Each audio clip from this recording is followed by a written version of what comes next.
Hello everyone. हम लोग पढ़ रहे थे उत्तक के बारे में, क्लास 9 के लिए मुख्य रूप से है ना। उत्तक में हम लोगों ने पहले देखा कि अविभाज्योत्तक के बारे में पूरा चर्चा हम लोगों ने किया। अविभाज्योत्तक कितने प्रकार के होते हैं, उनके सारे प्रकार को हम लोगों ने देखा।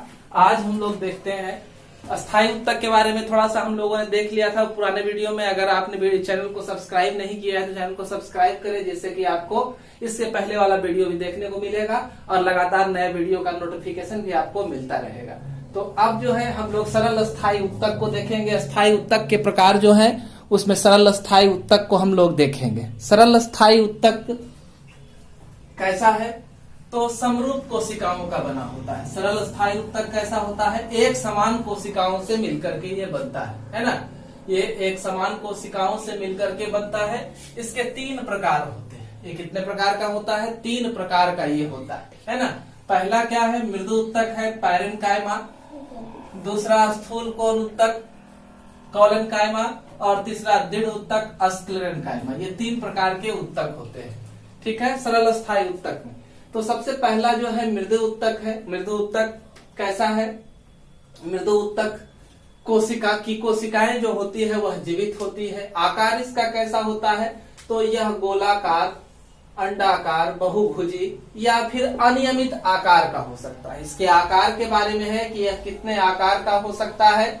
और फिर क्या है कि इसकी कोशिकाएं जो होती है सघन कोशिका द्रव्य को रखती है। इसकी कोशिकाएं कैसी होती है, सघन कोशिका द्रव्य को रखती है, यानी कि डेंस साइटोप्लाज्म इसमें पाया जाता है। एक कोशिका में एक ही केंद्रक पाया जाता है। और क्या है कि कोशिका भित्ति इसकी पतली होती है और सेलुलोज की बनी होती है। कोशिका भित्ति कैसी होगी, सेल वॉल पतली होगी और सेलुलोज की बनी हुई होगी। अंतर कोशिकीय स्थान जो होता है वह उपस्थित होता है ना। अंतर कोशिकीय स्थान इसमें उपस्थित रहता है।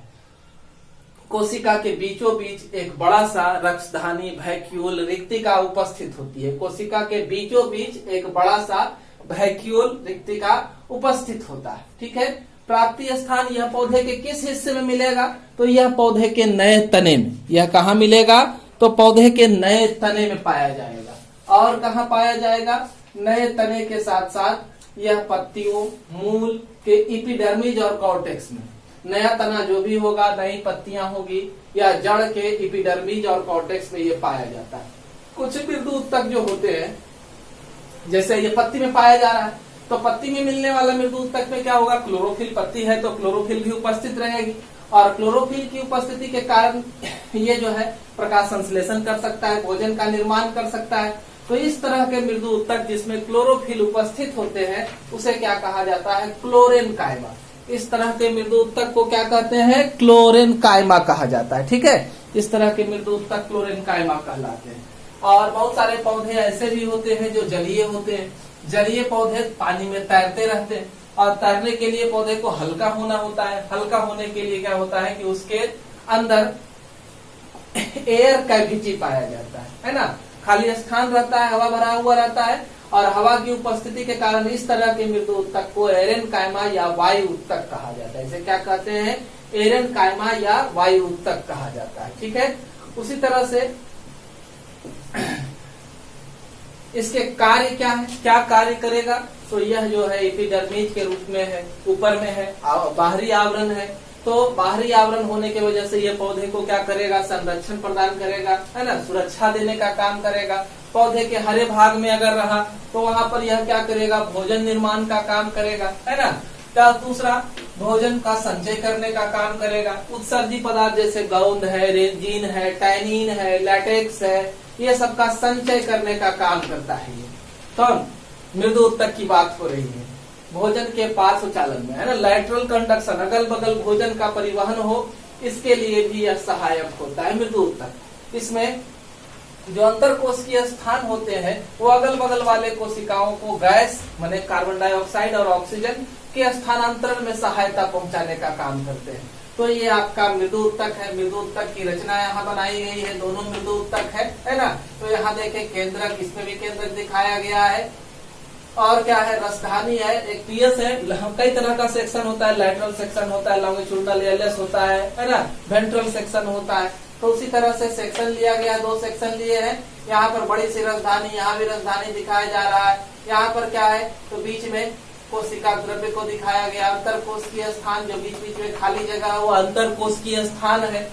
इसके अलावा ये किनारे पर जो है कोशिका भित्ति को दिखाया गया है। इस तरह से आपके सामने जो है वो मृदु ऊतक की रचना है, कार्य है, प्राप्ति स्थान है ना। उसके बाद हम लोग स्थूल कोण ऊतक को देखते हैं। सरल स्थायी ऊतक का दूसरा प्रकार जो है स्थूल कोण ऊतक। इसमें भी केंद्रक उपस्थित होता है। यह लंबा, अंडाकार, बहुभुजी होता है, जीवित होता है। राजधानी यानी कि वैक्यूल जो है, रिक्तिका जो है इसमें उपस्थित रहती है। हरित लवक उपस्थित रहता है ना। भित्ति के किनारे पर सेलुलोज का जमाव हो जाता है, मैंने सेल के कोने पर जो है वह सेलुलोज का जमाव हो जाता है, और सेलुलोज के जमाव होने के वजह से यह क्या हो जाता है, कोना इसका मोटा दिखाई देता है ना। इस तरह से देखें, किनारा कैसा है इसका, मोटा है ना, इसलिए इसको स्थूल कोण ऊतक भी कहा जाता है। कोण इसका स्थूल है, मोटा है, सेलुलोज के डिपोजिशन के कारण।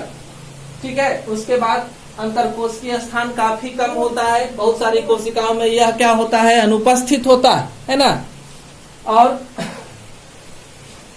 यह पौधे के नए भाग में उपस्थित होता है। तने के एपिडर्मिस में पाया जाता है। तने के एपिडर्मिस के जस्ट नीचे पाया जाएगा।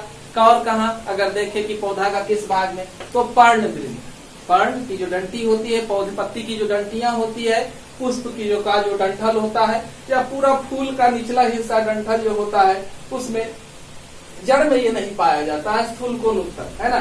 काम क्या होगा कि यह पौधे को यांत्रिक सहायता प्रदान करेगा, पौधे को सहारा देगा, है ना। हरित लवक जहाँ रहेगा उस उपस्थिति के कारण क्या करेगा, भोजन के निर्माण में यह क्या होगा, सहायक होगा। इस तरह से इसका कोण जो है देख रहे हैं कि सेलुलोज का डिपोजिशन को रखता है। इसी तरह से आपका अगला जो है वह क्या है, दृढ़ ऊतक। दृढ़ ऊतक क्या होते हैं, तो दृढ़ ऊतक पौधे की कोशिकाएं है। दृढ़ ऊतक तो वह क्या होता है, मृत होता है, लंबा होता है, सकरा होता है, नैरो होता है, और दोनों सिरे पर नुकीला होता है। ये कैसा होगा, दोनों सिरा पर इसका नुकीला होगा। ये यहाँ देखें, है ना। और क्या है, जीव द्रव इसमें नहीं पाया जाता है। जब जीव द्रव नहीं होगा तो तभी अमृत होगा, है ना। कोशिका भित्ति के ऊपर, सेल वॉल के ऊपर क्या होगा, लिग्निन। लिग्निन क्या है, तो एक गोंदीय पदार्थ है, कार्बोहाइड्रेट का बना हुआ होता है, और यह इसकी उपस्थिति के कारण जो है यह कैसा हो जाएगा, सीमेंट की तरह काम करता है, और कोशिका को जोड़ने का काम करेगा, उसे दृढ़ता प्रदान करने का काम करता है ये लिग्निन, है ना। यहाँ डायग्राम देखें इसका। इस तरह से अंतरकोशिकीय स्थान इसमें नहीं पाया जाता है। किस जगह पर रहेगा, तो पौधे के कॉर्टेक्स वाले हिस्से में, पेरीसाइकल में, जाइलम में, है ना, और फ्लोएम में यह उपस्थित होता है। पौधे के तना, पौधे के पत्ती के सिरा, है ना, भेन जिसको कहते हैं, फल, बीजावरण, कठोर होता है बीजावरण, वहां पाया जाएगा। पौधा का तना कठोर है, पत्ती का सिरा कड़ा होता है। सिरा में पत्ती के ऊपर जो भेन होते हैं उसी को सिरा कहते हैं। नारियल का जो छिलका है, रेशेदार छिलका, उसमें पाया जाएगा। बहुत सारे रेशेदार पौधे जैसे पटुआ हो गया, सन हो गया, हेम्प हो गया, ये सब के पूरे पौधे में पाया जाता है। कार्य क्या है, तो यह यांत्रिक शक्ति प्रदान करेगा, मैकेनिकल सपोर्ट, है ना। आंतरिक भागों की रक्षा, बाह्य भागों की रक्षा, बाहर में रहेगा तो उसे भी रक्षा प्रदान करेगा। पौधे को सामर्थ्य देगा, पौधे में दृढ़ता उत्पन्न करेगा, है ना, उसे लचीलापन प्रदान करता है। तो ये तीनों ऊतक आपके हुए कौन कौन, सरल स्थायी ऊतक के मृदु ऊतक, स्थूल कोण ऊतक, है ना, और कौन, दृढ़ ऊतक। तीनों ऊतक का प्रकार हम लोगों ने देखा। इसके अलावा पौधे की पत्तियों के ऊपर एक छोटा छोटा छिद्र पाया जाता है जो नंगी आंखों से दिखाई नहीं देता है। इसे स्टोमाटा या रंध्र कहा जाता है ना। तो रंध्र जो है वह किस लिए है, पौधे में गैसीय विनिमय के लिए। यह पौधे में का प्रकाश, जब भोजन का निर्माण होता है, प्रकाश संश्लेषण की प्रक्रिया होती है, उस समय स्टोमाटा क्या करेगा, कार्बन डाइऑक्साइड को वातावरण से अंदर लेता है ना। और जब प्रकाश संश्लेषण कंप्लीट होगा तो क्या करेगा, ऑक्सीजन को उस रंध्र से बाहर मुक्त करेगा। इसके अलावा पौधे में जब गर्मी लगेगी तो गर्मी की स्थिति में वह क्या करेगा, तो गर्मी जो अंदर पहुंचा है उसको जलवाष्प बदल देगा, और ये जलवाष्प स्टोमाटा के द्वारा बाहर निकलते हैं। तो ये कार्य है स्टोमाटा का, यानी कि स्टोमाटा पौधे में क्या करने वाला है, तो गैसीय विनिमय में मदद करेगा, कार्बन डाइऑक्साइड और ऑक्सीजन के, और क्या, और यह वाष्पोत्सर्जन में मदद करेगा, है ना, पौधे को गर्मी से बचाएगा। ये सारा कार्य है स्टोमाटा। तो यहाँ पर स्टोमाटा का चित्र दिया गया है। स्टोमाटा में सबसे किनारे पर जो है उसे क्या कहते हैं, सहायक कोशिका, है ना, क्या कहते हैं उसे, सहायक कोशिका। उसके बाद जो है वह रक्षक कोशिका, उसके बाद जो है वो स्टोमाटा कहलाता है ना, स्टोमाटा छिद्र कहलाता है। और बीच बीच में देख रहे हैं क्लोरोफिल उपस्थित होता है। एक खुला स्टोमाटा है, एक बंद स्टोमाटा है ना।